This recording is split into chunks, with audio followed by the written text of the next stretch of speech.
When I was 11, I picked stocks. I had the whole wrong idea. I was interested in watching stocks, and I thought stocks were things that went up and down, and I charted them.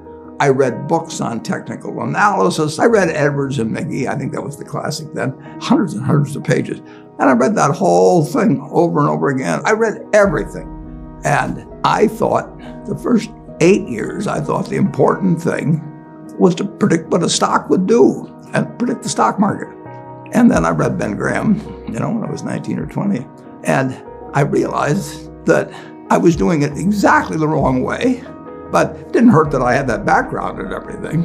And I rejiggered my mind, and when I read the book, The Intelligent Investor, and from that point, I never bought another stock. I bought businesses that happened to be publicly traded, but I became an owner of a business, and I did not care whether a stock went up or down the next day or the next week or the next month or the next year, and I didn't have any idea what it would do. I didn't know what the stock market would do, but I knew businesses. I'm a bright guy who's terribly interested in what he does. I've spent a lifetime doing it, and I've surrounded myself with people that bring out the best in me, and you don't need to be a genius in what I do. That's the good thing about it. If I went into physics, a whole lot of other subjects, I'd be an also-ran. But I am in a game that you probably need 120 points of IQ, But 170 doesn't do any better than 120. It may do worse, probably do worse, but you don't really need brains. What do you need? You need the right orientation. 90% of the people, I'm pulling a figure out of the air, but 90% of the people that buy stocks don't think of them the right way. They think about something that they hope goes up next week. And they think about the market as something they hope goes up. And if it's down, they feel worse. I feel better. And you think about? I think about what the company's going to be worth 10 or 20 years from now.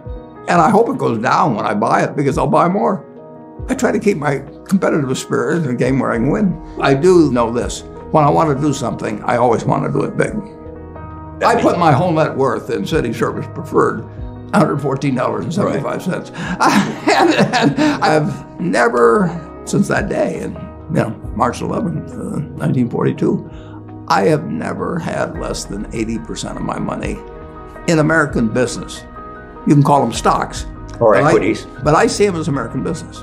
I've owned a piece of American business, at least 80% at all times. I don't want to own anything else. I want to own a home and things my family wants and all that. But owning 5 homes doesn't mean anything to me, because I'm going to be happy in one home, and there's a certain amount of things that go wrong with everything. And if I got 2 homes, I know I've got more problems and I don't have more happiness. What brings you the happiness? What makes me happiest is what I'm doing. I enjoy 2 things about it. One, I know I'll win over time. That doesn't mean I'll beat everybody else or anything like that, but I'm in a game that's very, very, very easy if you have the right lessons in your mind about what you're buying. I'm not buying stocks. I'm buying pieces of overwhelmingly American business, and I'm happy when I'm doing it. I'm happier when stocks are going down, because I can buy more of them with the same amount of money. I'd be happy if I was a farmer. I'd want farmland to go down so I could buy more acreage. It just makes sense. I'll tell you the second thing I really like. I like being trusted by people. I would rather do what I do with partners than do it sitting in a room myself, even though I might make more money that way. Let's pretend there is no stock market. Let's say I had to buy these privately, like you buy a farm privately, like you buy an apartment house privately. They're investments. So you're looking to say, what can I do with money I've saved to put it away so I feel good about getting it back later under any circumstances, but not necessarily on a given moment. But if I have a farm, it's going to take me a while. But people would be so much better if they actually didn't have a stock market in terms of buying businesses. The United States economy, and it's very easy to look at the statistics on it. I mean, more people, a greater percentage of the American population is wealthy now, or having more income now than they've ever had. And if you look at whether Bank of America will give you their average deposit, I mean, you just look at the wealth that's that doesn't mean everybody's wealthy, but it does mean relative to any other period of time. I mean, people have more money now. They get mortgages at lower rates than they've ever gotten. So if they want to buy a house or something, right today, you live in an environment where the bottom 2% in terms of income in the United States, the bottom 5%, and for sure the top 1%, all live better than John D. Rockefeller was living when I was 6 years old. John D. Rockefeller was the richest man in the world. And today, you can get better medicine, better education, better entertainment, better transportation. You can do everything better than he could. It's astounding. That's in my lifetime.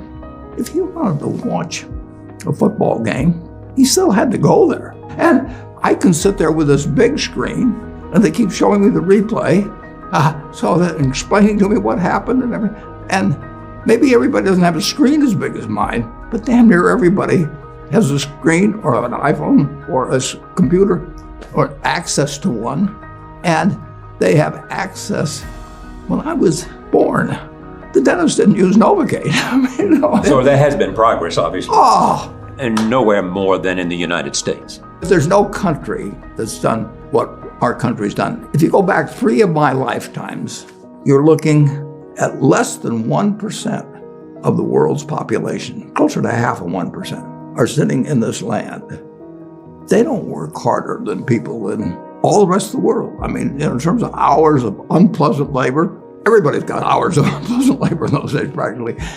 They don't come laden with gold and, they are half of 1%. And they work the same hours, they got the same IQs. They may be a little self-selected in terms of enterprise, in terms of going across oceans and things. And fast forward a couple of lifetimes, and they've got 20% plus of all the bounty in the world. I mean, that is something that has worked like nothing. Just imagine that.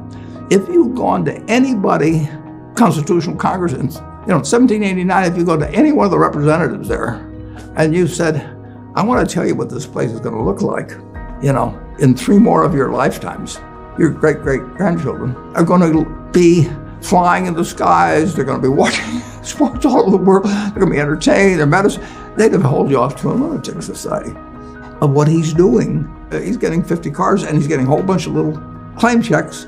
Just think of it. Everything, when Thomas Edison did all the things he did, he made some money, but we're using it. It belongs to us. If you take what an hour of labor delivered to you 100 years ago and what an hour of labor delivers to you now for you and your family, it's unbelievable. Capitalism doesn't say get rid of a referee and a government. We've got a government that can tell capitalism what to do. And they do, and that's just what they should do. And they do it in different ways at different times and all kinds of things. But it's claim checks on future output. That was it. And the claim checks belong to me, so if I want to buy 50 super yachts, I can do it. But what does it mean to me? It can buy more things for other people that are useful to them. It's not evil. The federal government is the boss in the end. And they shouldn't screw up capitalism, and capitalism shouldn't screw up the federal government. It's very simple. It's evolving, always. We started in 1789. We had business, and it's gotten far, far, far, unbelievably more productive for people. And the only thing it can do with what it produces is give it to other people. It isn't like the 50 richest guys in the country can say, I'm just going to eat everything. They're turning out products.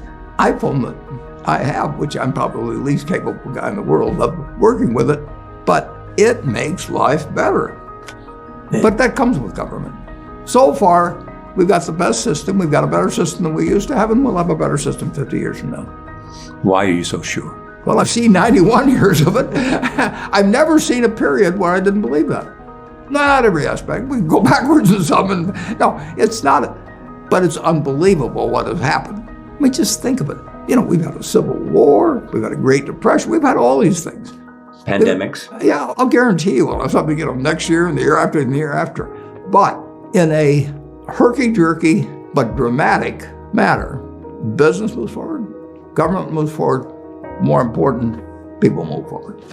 I mean, I am happy to tell people that the same thing I've told them before, but it's They'll never get the message, most of them, but a few do, that the most, best thing to do if you want to invest for the long term His index. and it's the S&P 500 index. Right. And what's happened, of course, is that organizations like to grow. So they set up indexes on different industries, different countries. And as soon as you do that, you're violating basically what Jack Bogle said. He says you don't know enough to pick the right businesses, which means you don't know enough to pick the right countries, you know enough